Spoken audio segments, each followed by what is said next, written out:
महाकाल की नगरी में जैसा मैंने कहा है कि ग्रह युति का जो दोष है वो ज़रूर है, ग्रहण तो नहीं है, लेकिन इस दोष की निवृत्ति के लिए भी हम महाकाल का दर्शन कर सकते हैं।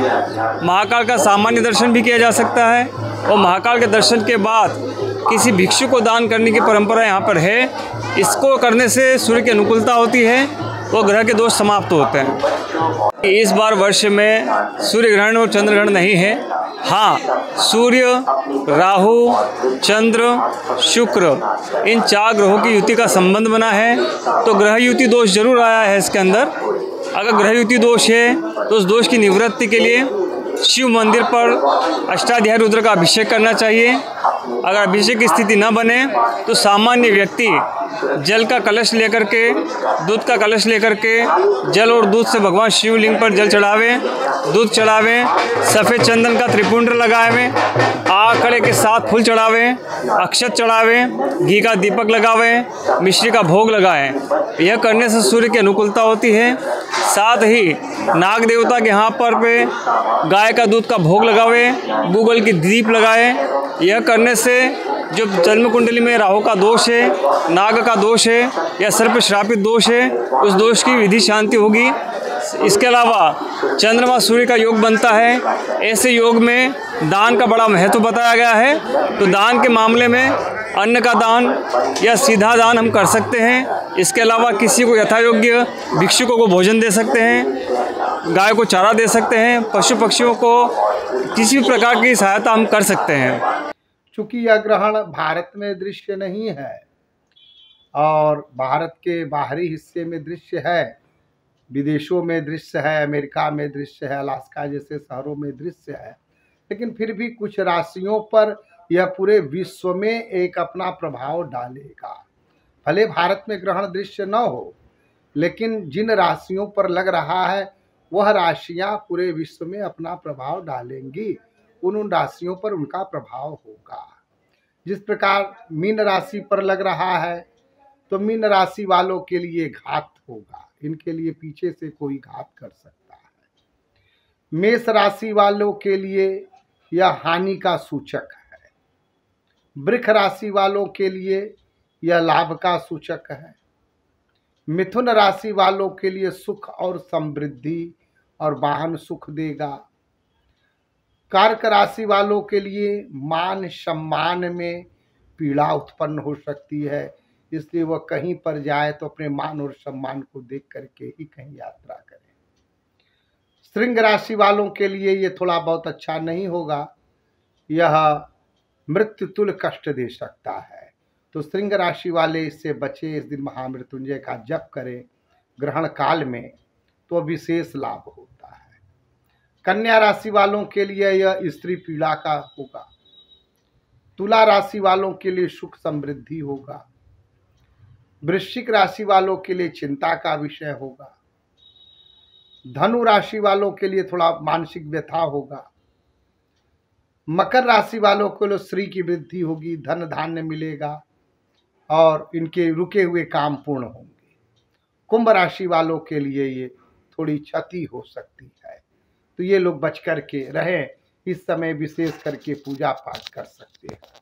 ग्रहण का प्रारंभ जो है रात्र को 9:12 से लेकर के 2:22 के बीच में है, तो इस दरमियान विशेष सावधानी बरतें, हरे स्मरण करते रहें, तो ग्रहण का प्रभाव नहीं होगा। जय विश्वनाथ। ग्रहण में क्या क्या नहीं करना चाहिए? ग्रहण के दौरान हमें कुछ खाना नहीं चाहिए। सूर्य ग्रहण में 12 घंटा पहले, चंद्र ग्रहण में 9 घंटा पहले हमको जो है सूतक लग जाता है, तो उस समय अगर पहले से ही कोई भोजन हो तो उसमें तुलसी दल या कुशा डाल देना चाहिए, तब उसको ग्रहण करना चाहिए। लेकिन ग्रहण काल में हमको कोई भी चीज़ ग्रहण नहीं करना चाहिए। उस समय हमको हरि का स्मरण करना चाहिए। ग्रहण समाप्त होने पर, सूतक समाप्त होने पर हमको स्नान करना चाहिए। स्नान करके पुनः देव पूजन करना चाहिए। 8 अप्रैल को लगने वाला जो सूर्य ग्रहण है यह 2024 का पहला सूर्य ग्रहण होगा, जबकि यह भारत में दृश्य नहीं है। भारत पर इसका कोई प्रभाव नहीं पड़ेगा, क्योंकि सूर्य ग्रहण का समय जो है वह रात्रि के 9:12 से प्रारंभ होगा और 1:32 तक रहेगा। लेकिन जहाँ सूर्य ग्रहण लगेगा, जहाँ दिन रहेगा, 7 मिनट तक अंधेरा छाया रहेगा। इसका मतलब है कि 7 मिनट तक ग्रहण का मोक्ष काल जो होगा वह कंप्लीट अंधेरा रहेगा और 7 मिनट के बाद ही पुनः सूर्य दिखाई पड़ेगा। तो ग्रहण तो बड़ा कठिन है, भले भारत पर दृश्य नहीं है लेकिन प्रभाव तो इसका रहेगा ही सबों के ऊपर। और इसके प्रभाव के लिए और साथ ही साथ क्या है, इस ग्रहण का संयोग ऐसा है कि ग्रहण समाप्ति के साथ ही चैत्र नवरात्र प्रारंभ होने वाला है।